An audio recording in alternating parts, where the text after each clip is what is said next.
कभी किसी ने सोचा नहीं था कि हम किसी वस्तु को जैसा चाहेंगे, जिस तरह चाहेंगे वैसा बना लेंगे, और वो भी किसी नक्काशी के द्वारा नहीं,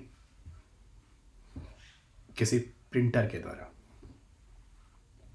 वही प्रिंटर जो जनरली आप किसी पेज पे किसी लेखन को प्रिंट करने के लिए प्रयोग में लाते हैं, उसी तरह एक ऑब्जेक्ट की प्रिंटिंग यानी वस्तु की प्रिंटिंग करेंगे।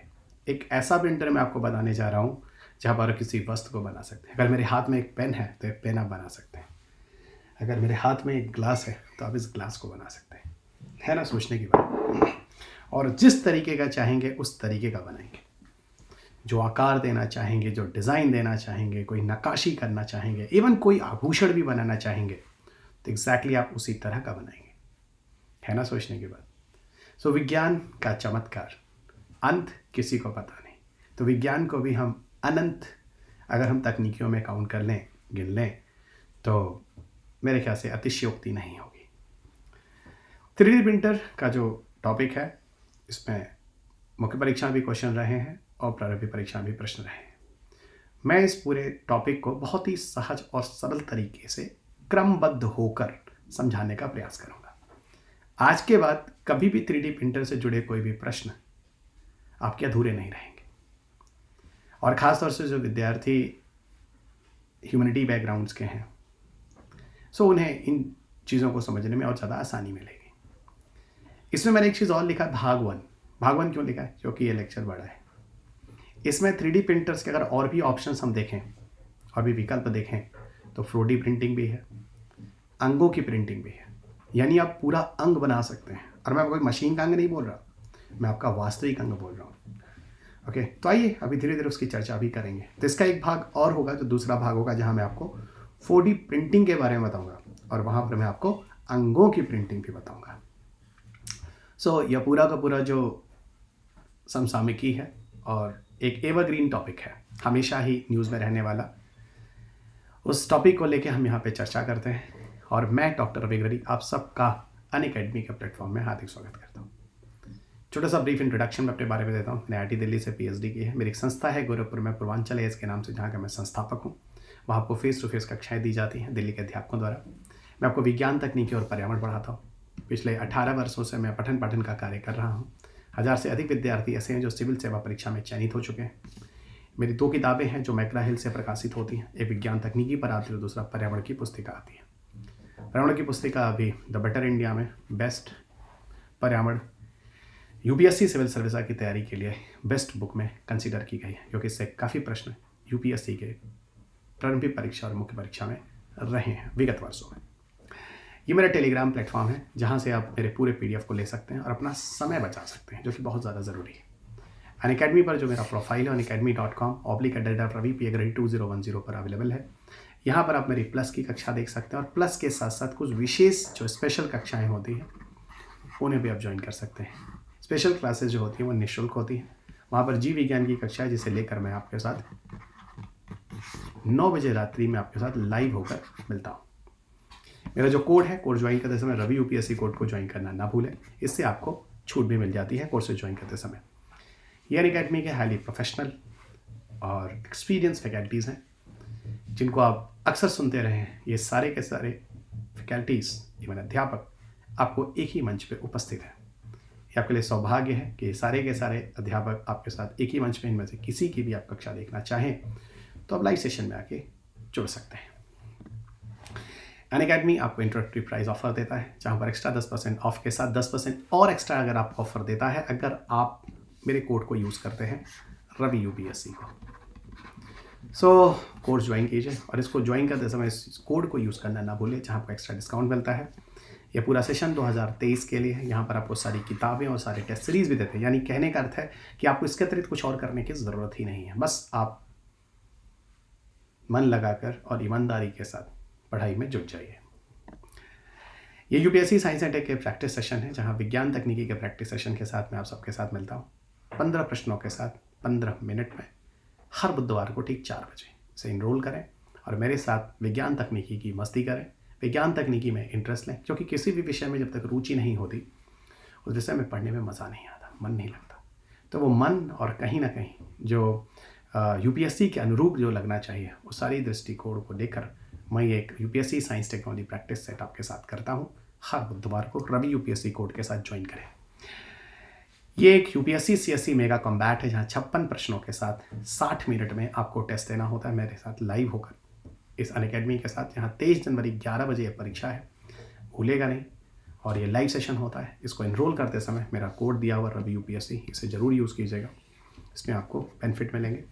यहाँ एप्पल गैजेट्स भी आपको दिए जा रहे हैं और अपार्ट ऑफ अमेजन वाउचर्स भी हैं। तो it's a great opportunity with fun and get the lot of scholarship. आइए उस विषय पर आते हैं जिसको लेकर मैं आज का जो वीडियो है उसको बना रहा हूँ। आज का पूरा वीडियो 3D प्रिंटर पर है। और 3D प्रिंटर पर जाने के पहले मैंने आपको पहले ही बोला कि 3D प्रिंटर एक तरह का ऑब्जेक्ट प्रिंटर है, यानी यहाँ पर किसी ठोस वस्तु को बनाया जा रहा है। ठोस वस्तु को बनाने की प्रक्रिया है। और जनरली जब हम किसी पेज पे प्रिंटिंग करते हैं तो वो क्या होता है, 2D प्रिंटर होता है। एक आपको एक्स एक्सेस मिलता है, एक आपको वाई एक्सेस मिलता है। अब हम आपको एक त्रिआयाम यानी जेड एक्सेस भी बता रहे हैं, यानी त्रिआयामी संरचना के बारे में बता रहा हूँ। यहाँ पर पूरा का पूरा एक त्रिआयामी ठोस वस्तु को बनाने की प्रक्रिया होती है। 3D प्रिंटर को बहुत सारे नामों से जानते हैं। इसे आप एडिटिव मैन्युफैक्चरिंग भी कहते हैं, ओके। इसे आप सक्सेसिव लेयरिंग भी कहते हैं। सक्सेसिव लेयरिंग का मतलब होता है क्रमिक परतों वाला या योगात्मक क्रियाओं वाला। इसे कई नाम हैं, इनको शुद्ध हिंदी में कोशिश की गई है देवनागरी में करने की। इसको सक्सेसिव लेयरिंग के नाम से भी जानते हैं। लेकिन मेरी ये कोशिश होती है कि विज्ञान तकनीकी में खास तौर से विशेषता इन सब के इंग्लिश नाम भी आपको बताए जाएँ, क्योंकि अक्सर हिंदी माध्यम के विद्यार्थियों के साथ कुछ गड़बड़ी हुई है जब उनका ट्रांसलेशन वो गलत किया गया है। तो यहाँ पर अंग्रेजी भाषा, आंग्ल भाषा का प्रयोग करना बहुत ज़रूरी है और उसकी जो भी शुद्ध हिंदी हो सकती है उसका मैं प्रयोग पूरी तरह से करता हूँ, ताकि हमारे जो मित्र हैं वो हिंदी माध्यम के, मैं भी हिंदी माध्यम का ही अध्यापक शुरू में रहा, तो आपको किसी भी तरह की कोई दिक्कत ना, क्योंकि मैं भी 12 तक हिंदी माध्यम का ही रहा। मुझे पता है हिंदी माध्यम के बच्चों के साथ, विद्यार्थियों के साथ रिसोर्सेस की कितनी कमियाँ होती हैं, ठीक है, संसाधनों की कमियाँ होती हैं। इवन मैं आपको बताऊं तो मैं जो न्यूज़पेपर्स वगैरह होता है अंग्रेजी माध्यम में ही पढ़ता हूँ और किताबें अंग्रेजी में ही लिखता हूँ। और क्योंकि हिंदी मुझे पूरी आती है, मेरा बेसिक हिंदी ही रहा है, तो मैं उसका हिंदी में ट्रांसलेशन कर देता हूँ, जिससे आपको मेरी पूरी किताब साइंस और टेक एनवायरनमेंट की आपको सेम इंग्लिश हिंदी में सेम मिलती है। सो किसी भी तरह की गुणवत्ता में कोई डिफरेंस नहीं होता है। सेम ही लेक्चर्स मेरे इंग्लिश में होते हैं, सेम ही लेक्चर्स मेरे हिंदी में होते हैं। अब बात होती है इनमें से कैसे सक्सेसिव लेयरिंग के द्वारा हम पूरे के पूरे त्रिआयामी ठोस वस्तुओं को बनाते हैं। देखिए ऐसा होता है कि इसमें ना जो भी पिक्चर बनता है वो एक क्रॉस सेक्शन के द्वारा होता है। क्रॉस सेक्शन का मतलब होता है क्षैतिज क्रॉस सेक्शन, मतलब छोटे छोटे क्षैतिज सेक्शन पे हम क्या करते हैं, टुकड़े टुकड़े में सेगमेंट्स बनाते हैं और उन सेगमेंट्स को एक दूसरे के साथ जोड़ देते हैं पतले पतले कटे हुए रूप में। जैसे लिखा हुआ है क्रॉस सेक्शन है, पतले पतले कटे हुए रूप में हम उनको लेकर एक दूसरे के साथ जोड़ देते हैं। कैसे जोड़ते हैं आपको इस वीडियो में थोड़ा सा मैं दिखाने की कोशिश करूँगा। पता है 3D प्रिंटिंग को बहुत सारे नामों से जानते हैं। अब एडिटिव मैन्युफैक्चरिंग क्या होती है, धीरे धीरे चीज़ों को जोड़कर लेयर को कैसे बनाया जाता है और एक पूरा ऑब्जेक्ट कैसे तैयार होता है, उस बारे में हम बात करते हैं। देखिए 3D प्रिंटिंग को बहुत सारे नामों से जानते हैं। 3D प्रिंटिंग को हम रैपिड प्रोटोटाइपिंग कहते हैं, एडिटिव मैन्युफैक्चरिंग कहते हैं, बहुत सारे नाम हैं और सारे नाम आपको ध्यान रखने पड़े, क्योंकि फिर मैंने बोला हम रिस्क नहीं ले सकते। हो सकता है वो क्या करे, 3D प्रिंटिंग के ही ये सारे जो अलग अलग नाम है ना, अलग अलग विकल्प लिख दे।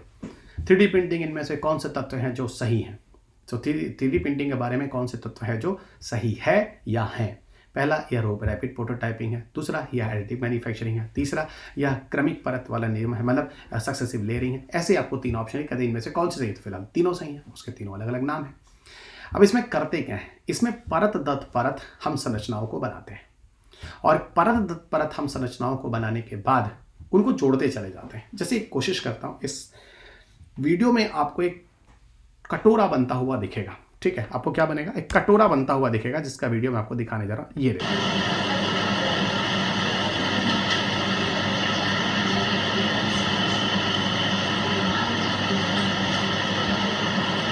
देखिए एक बाउल, एक कटोरा बन रहा है और ये शीशे का मान लो कटोरा बन रहा है। ये देखो धीरे धीरे एक लेयर, एक के ऊपर दूसरी लेयर, दूसरी के ऊपर तीसरी लेयर, तीसरी के ऊपर चौथी लेयर, चौथी के ऊपर पांचवी लेयर, इस तरह करते करते पूरी की पूरी लेयरिंग होती चली जा रही है, ठीक है। तो ये वो चीज़ थी जो मैं आपको समझा रहा था।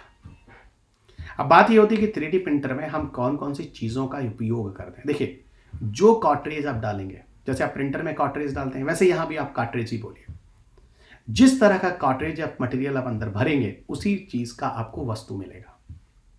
आप इसमें कुछ भी रख सकते हैं। बहुत सारे रासायनिक पदार्थों वाले सामग्रियां वगैरह हैं जो 3D प्रिंटर में प्रयोग में लाई गई हैं, जैसे ABS प्लास्टिक है, पॉलीअमाइड है, ग्लास फिल्ड पॉलीअमाइड है, स्टीरियोलिथोग्राफी सामग्री है, एपॉक्सी रेजिन का, सब तकनीकी नाम है। सिल्वर आप जानते हैं, टाइटेनियम जानते हैं, स्टील जानते हैं, मोम जिसको आप वैक्स कहते हैं, फोटोपॉलीमर, पॉलीकार्बोनेट, इस तरह के बहुत सारे केमिकल रसायन होते हैं जिनका प्रयोग हम 3D प्रिंटिंग में करते हैं, जिसका प्रयोग हम लोग 3D प्रिंटिंग में करते हैं। अब सुनिएगा, सबसे पहले मैं आपको एक बात बता दूं कि 3D प्रिंटर आपको, पता नहीं आपको पता है नहीं, अमेजोन पे मिल जाएगा। आप जाइए अमेजोन पर, देखिए विभिन्न प्रकार के 3D प्रिंटर, विभिन्न प्रकार की कंपनियां विभिन्न प्रकार की वस्तुओं को बनाने के लिए बनाती हैं। आपको जो सुचारू रूप से जो सही लगे आप उसको जाइए वहां से खरीद लीजिए। लेकिन ध्यान रखिएगा, ऑब्जेक्ट वही बनेगा, वस्तु वही बनेगा जिसका अंदर कॉटरेज यूज होगा। अब बात होती है 3D प्रिंटर के आविष्कार पर। अगर हम जाते हैं, 3D प्रिंटर की उत्पत्ति 1986 में मानी जाती है, और जिस अपरेटस का निर्माण किया गया 3D प्रिंटर के लिए, जो पहला अपरेटस था, उसका नाम था स्टीरियोलिथोग्राफी अपरेटस, जो कि तकनीकी नाम है। इसकी देवनागरी भी स्टीरियोलिथोग्राफी ही रखिएगा। तो दुनिया का पहला 3D प्रिंटर जो वास्तविक रूप में बना, जिसका पेटेंट किया गया, वो स्टीरियोलिथोग्राफी अपरेटस था। ठीक है, इसका पेटेंट हुआ 1986 में, तो दुनिया वाले की नजर में तो 1986 में, जबकि इसका निर्माण कार्य 1983 में ही हो गया था। और जिस शख्स ने इसका निर्माण किया उसका नाम था चार्ल्स चुखुल। और जिस मशीन का निर्माण हुआ था वो मशीन रख लीजिएगा, स्टीरियोलिथोग्राफी अपरेटस है। शॉर्ट में इसको SLA भी कहा जाता है। अब पता 3D प्रिंटिंग कैसे की जाती है? वो बाउल जो देख रहे थे ना, लेयर के ऊपर लेयर, लेयर के ऊपर लेयर, लेयर के ऊपर लेयर, और फिर जुड़ते चले जाते हैं। कैसे होती है 3D प्रिंटिंग, उसका एक नमूना, उसका एक तरीका आपके सामने है। 3D प्रिंटिंग के प्रक्रिया में 3 चरण है। पहला चरण है नमूने की बनावट करना, उसकी मॉडलिंग करना। दूसरे चरण में उसकी प्रिंटिंग करना, और तीसरे चरण में परिष्करण यानी उसकी फिनिशिंग करके उसको समाप्त करके पूरा वस्तु बनाकर तैयार कर देना। ओके, अब बात होती है नमूने की बनावट कैसे की जाए। देखिए, ऐसा है कि जब कोई प्रिंटर हम खरीदते हैं तो क्या करते हैं, उसका सॉफ्टवेयर हम कंप्यूटर में जोड़ते हैं, और उस कंप्यूटर में उसके सॉफ्टवेयर के बाद हम क्या करते हैं, उसको प्रिंटर से जोड़ देते हैं। सेम वही 3D प्रिंटर में भी करते हैं। जब आप 3D प्रिंटर खरीदेंगे किसी वस्तु को प्रिंट करने के लिए, तो पक्का उसका भी कोई ना कोई सॉफ्टवेयर होगा। उस सॉफ्टवेयर को आप अपने कंप्यूटर में इंस्टॉल कर दीजिए, और उसके बाद उस सॉफ्टवेयर पर उस 3D प्रिंटर को जोड़ दीजिए। वो सॉफ्टवेयर करेगा क्या? वो सॉफ्टवेयर क्या करेगा, किसी भी इमेज का 3D उस कंप्यूटर के अंदर बना लेगा। ये उसकी खासियत है उस सॉफ्टवेयर की, और वही उसकी मॉडलिंग कहलाता है। फिर से मैं आपको समझाता हूं। अब मैं आपको बताता हूं प्रोसेस में कैसे करते हैं। मॉडलिंग में एक काम कीजिए, आप अपने कंप्यूटर पर पहले कंप्यूटर एडेड डिजाइन या एनिमेशन मॉडलिंग सॉफ्टवेयर को यूज कीजिए, इंस्टॉल कर लीजिए। ऐसे कर लीजिए। इसकी मदद से क्या होता है, पूरा 3D का एक वर्चुअल ब्लूप्रिंट तैयार हो जाता है आपके कंप्यूटर के अंदर, कि 3D ऑब्जेक्ट कैसे बनाएंगे, उसका पूरा का पूरा एक रूपरेखा तैयार हो जाता है इसकी वजह से। तो ये हो गया सबसे पहले एडिटिव मैन्युफैक्चरिंग के कंप्यूटर एडेड डिजाइन या एनिमेशन मॉडलिंग सॉफ्टवेयर जो आपके कंप्यूटर पर होना चाहिए।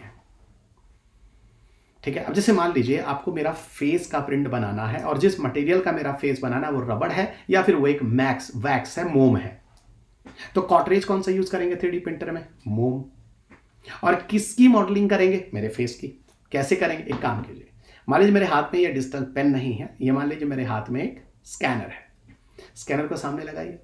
स्कैनर क्या करेगा, मेरे फेस के सारे है ना, सारे भाग को स्कैन करेगा। स्कैन को ले जाकर भेज देगा कहाँ? कंप्यूटर एडेड डिजाइन को।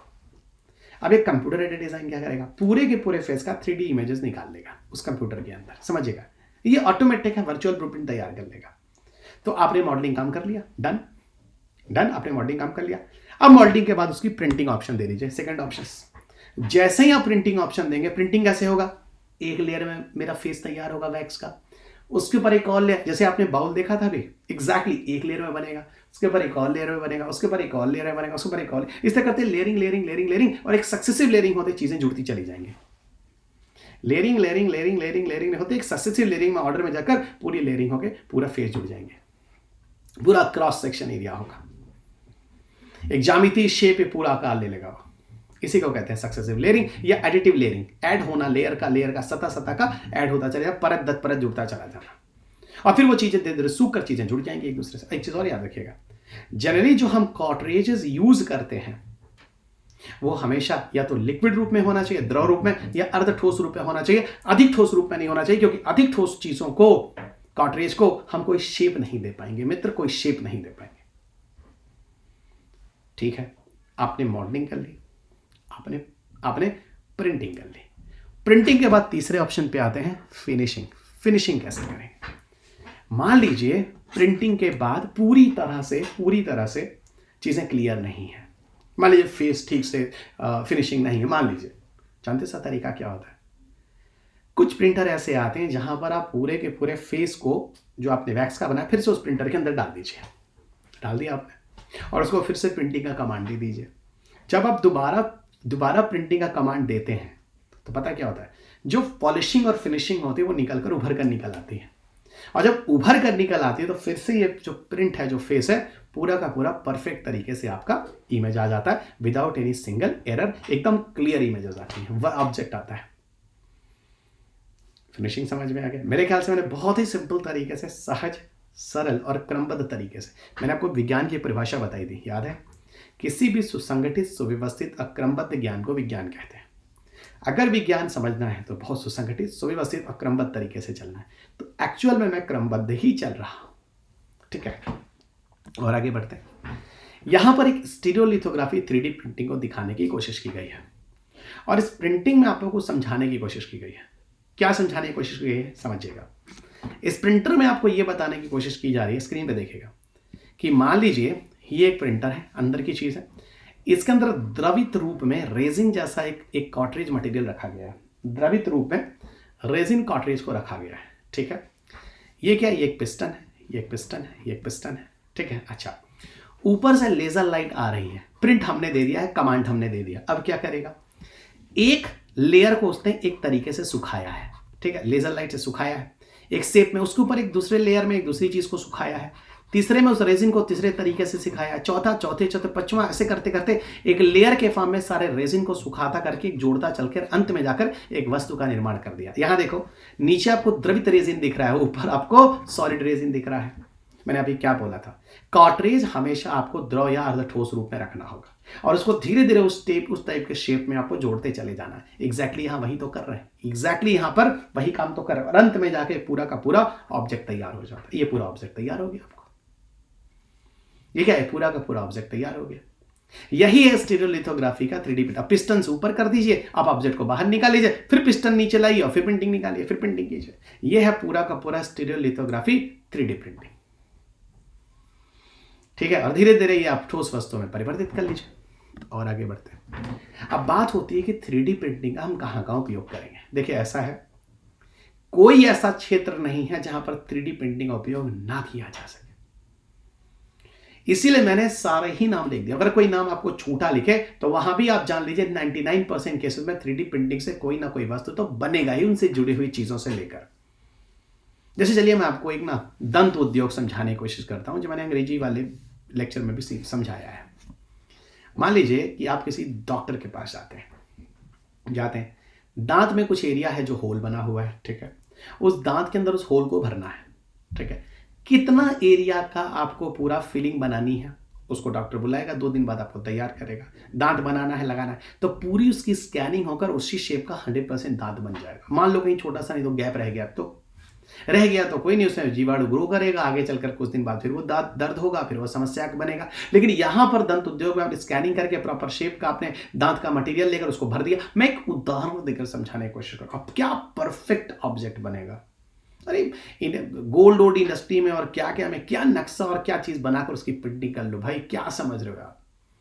चिकित्सा में क्या क्या नहीं कर सकते आप। चिकित्सा उद्योग में देखें ना, आपके पेपर में क्वेश्चन पूछ रहा 2017 में कि ये 3D प्रिंटिंग से हम बायोनिक ईयर बना सकते हैं। लो, अब आप पूछोगे सर बायोनिक ईयर क्या होता है? देखो, बायोनिक कान क्या होता है मैं आपको बताऊं। ये प्रोस्थेटिक पार्ट होते हैं बॉडी के, जो कृत्रिम होते हैं, मशीन टाइप के होते हैं, और बिल्कुल वो वैसे ही काम करते हैं जो हमारे प्राकृतिक अंग करते हैं।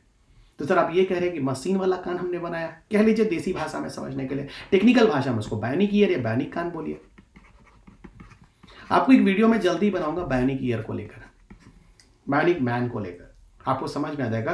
Prosthetic part of all entire prosthetic part of human body, बहुत ही मजेदार वीडियो होगा।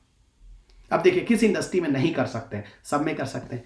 एरोस्पेस में कर लीजिए, वास्तुकला में कर लीजिए, मोटर वाहन में कर लीजिए, वाणिज्यिक उत्पाद में कर लीजिए, उपभोक्ता सामान उद्योग में कर लीजिए, गोल्ड उद्योग में, मोल्डिंग के लिए, गोल्ड के लिए, दोनों के लिए, इलेक्ट्रॉनिक में कर लीजिए, रक्षा उद्योग में कर लीजिए, शिक्षा उद्योग में कर लीजिए, चिकित्सा उद्योग में कर लीजिए, हर जगह करिए। छोटे छोटे आप रोबोट्स बना लीजिए, उनको बॉडी में डालकर बॉडी के अंदर के आर्टरी वेन्स में जो ब्लड क्लॉट हो रहे हैं उनको क्लीन करा दीजिए। क्या मतलब युग है 3D प्रिंटिंग का, एंडलेस है मित्र। आप कहां तक, जहां तक सोच नहीं सकते हैं 3D प्रिंटिंग वहां तक चला जाएगा। और आगे बढ़ते हैं, एक बड़ी मजेदार चीज है, और शायद अब आप सोचेंगे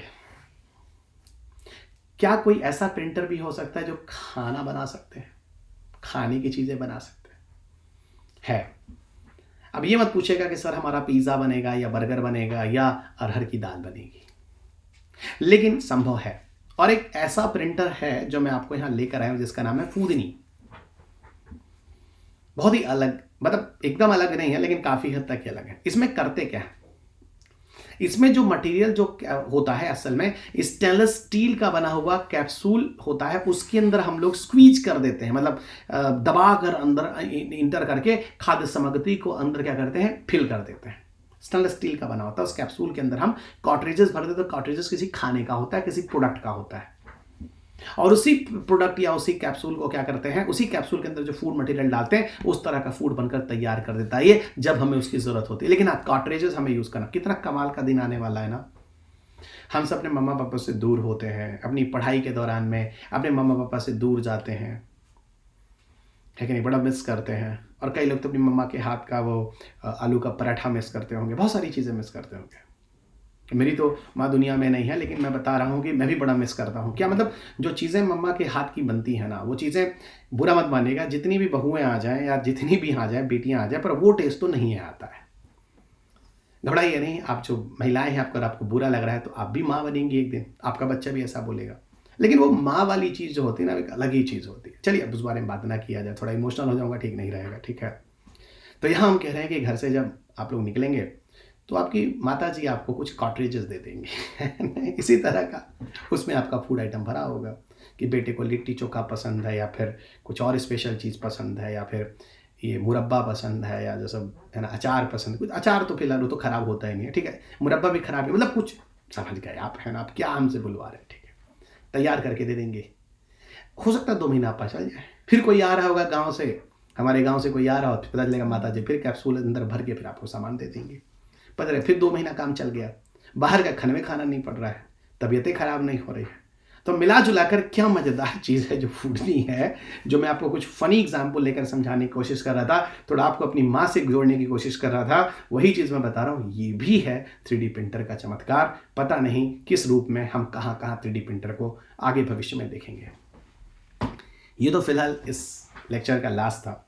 अगले लेक्चर में आइएगा ना, आपको 4D के बारे में बताऊंगा, 4D प्रिंटिंग क्या होती है, और किडनी जैसे अंग को हम प्रिंटर से निकालेंगे, और वो बायोनिक वाला नहीं होगा, मशीन वाला, वो रियल किडनी होगा जो आपके शरीर में है। अब सर रियल किडनी आप जो है हमारे शरीर वाला वो प्रिंटर से निकालेंगे, और क्या, इसीलिए तो कह रहा हूँ जुड़ कर रहिए। यहाँ जितने भी वीडियो हैं, मुझे पता है इसके व्यूअर्स कम है अभी, रुक जाइए, उन्हें पता नहीं है कि रवि ग्रही सर अकेडमी पे पढ़ाने लगे हैं, ठीक है, पर इन वीडियोस को जरूर शेयर कीजिएगा, धड़ल्ले से शेयर कीजिएगा।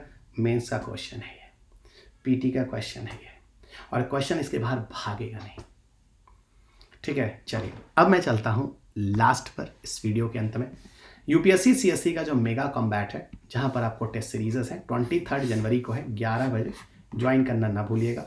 56 प्रश्न 60 मिनट्स के अंदर करने होंगे। बहुत सारे पुरस्कार हैं आप लोगों को, हिंदी और आंग्ल भाषा दोनों ही भाषाओं में ये टेस्ट सीरीज है। कोर्स को ज्वाइन करते समय रवि यूपीएससी कोड है मेरा, रवि यूपीएससी, इसको यूज़ करना मत भूलिएगा। रवि यूपीएससी कोर्स को ज्वाइन करते समय पूरा का पूरा टेस्ट सीरीज है वो लाइव है अनअकैडमी पर। तो 23 जनवरी 11 बजे एक मेगा टेस्ट सीरीज है जो अनअकैडमी पर आपको विभिन्न अध्यापकों द्वारा संचालित आपको मिल जाएगा। डिफरेंट एजुकेटर्स हैं जो एक ही जगह आपको अवेलेबल हैं, हिंदी अंग्रेजी दोनों ही माध्यमों में आपको दिया जा रहा है। जहां मैंने अपने बारे में आपको बता ही दिया, 15 क्वेश्चन 15 मिनट्स में करने होंगे, और हर वेडनेसडे को मैं मिलने वाला, उसी तरह अन्य ट्यूटर भी आपको अवेलेबल होंगे। अनअकैडमी पर एक ऑप्शनल का चैनल लॉन्च हो गया है, इस ऑप्शनल के चैनल को सब्सक्राइब कर लीजिए। यहाँ पर यूपीएससी सीएससी 2021 के जो प्रश्न पत्र आए हैं आपकी परीक्षा में, उनके डिस्कशंस भी हुए हैं। लास्ट में चलते चलते अनअकैडमी के आइकॉनिक सब्सक्रिप्शंस को इवन मैं आप सबको बोलूँगा ज्वाइन करने के लिए, क्योंकि ये काफ़ी फ़ायदेमंद है आप सबके लिए, काफ़ी बेनिफिशियल है। यहाँ पर एक मेंटरशिप मिलती है, या कह लीजिए एक अध्यापक मिलता है, एक ट्यूटर मिलता है, जो आपकी परीक्षा के दौरान में होने वाली समस्याओं से निदान दिलाने की कोशिश करता है आपके साथ जुड़कर। अनअकैडमी पर आपको लोन फैसिलिटी भी दी जाती है। किसी भी तरह का कोई फाइनेंशियल क्रंच है तो यहाँ पर आप इसको भी रिजॉल्व कर सकते हैं। अनअकैडमी पर आपके प्लस सब्सक्रिप्शंस और आइकॉनिक सब्सक्रिप्शंस दोनों के प्राइसेस लिखे गए हैं। रवि यूपीएससी अगर मेरे कोड के साथ यूज़ करते हैं तो 10% आपको एक्स्ट्रा डिस्काउंट सिर्फ जनरल स्टडीज़ के कोर्सेज पर ही नहीं, जबकि ऑप्शनल के कोर्सेज पे भी आपको मिल जाते हैं। विज्ञान तकनीकी के साथ साथ इन्वायरमेंट दोनों ही कक्षाएं आपको लेकर मैं अनअकैडमी पर मिलता हूं, और यहाँ पर लाइव क्लासेस आपको पूरा का पूरा दे रहा हूँ। 21 दिसंबर से बैच मेरा प्रारंभ हो चुका है।